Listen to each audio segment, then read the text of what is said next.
Sticky, beefy back ribs with a kiss of sweet and a kick of big spice, these meaty ribs will become everyone's new favorite snack. Coming in hot with hot honey back ribs.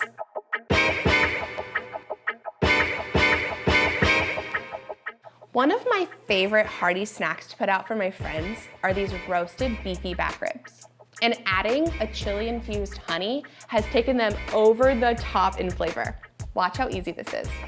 We're starting with a certified Angus Beef bone-in rib roast. And of course, because we're starting with the best beef, this is gonna ensure that we have the best end result possible. Taking the back ribs off of your rib roast before or even after roasting is such a smart way to truly get the most out of your beef. For today, I'm taking these ribs off before I roast to show you how to do this with just the rib portion. You can buy the ribs already removed at your local meat shop. And remember, look for the logo. And if you don't see them in the case, ask your butcher to help you source them. There's just something about taking off beef back ribs that just makes me feel like I'm honing my skills more and more doing this at home. I personally love doing this myself, and honestly, there's just something about holding this whole rack of back ribs that gives me hardcore Fred Flintstone vibes. I will be saving this roast for another recipe, but look at these. This does not get enough love. These have so much flavor and they cook up so beautifully. I'm gonna get these seasoned and get them in the oven. As I season these beefy back ribs with coarse salt and black pepper, this is the best time to preheat your oven. And my friends, I wanna talk about seasoning for a second. Your seasoning acts as your crust as well as adding flavor, obviously. Add that salt and pepper just as you would to a normal steak.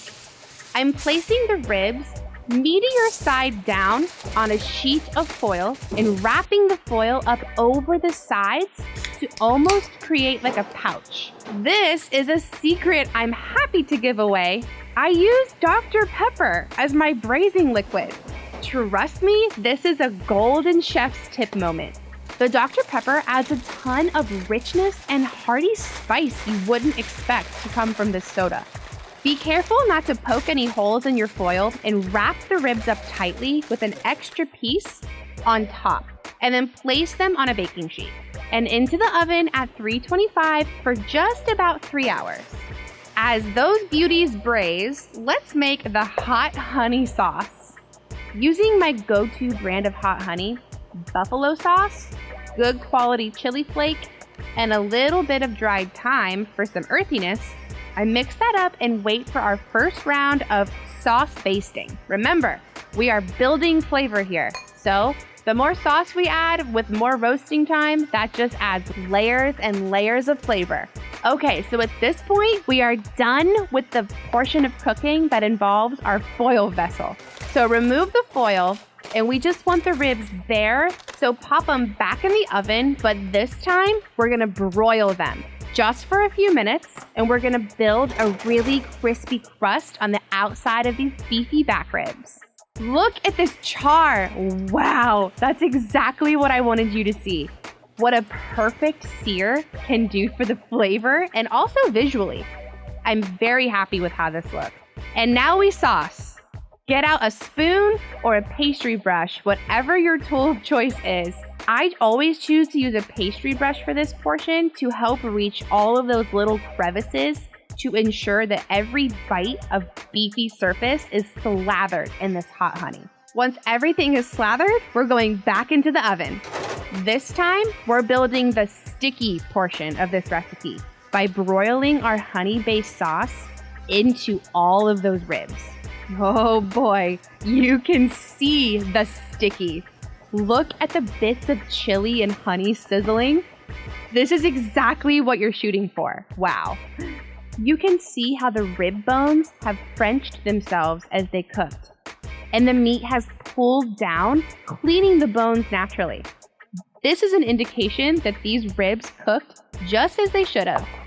Moving the ribs to my cutting board and slathering on yet another layer of saucy goodness before we cut the individual ribs for serving.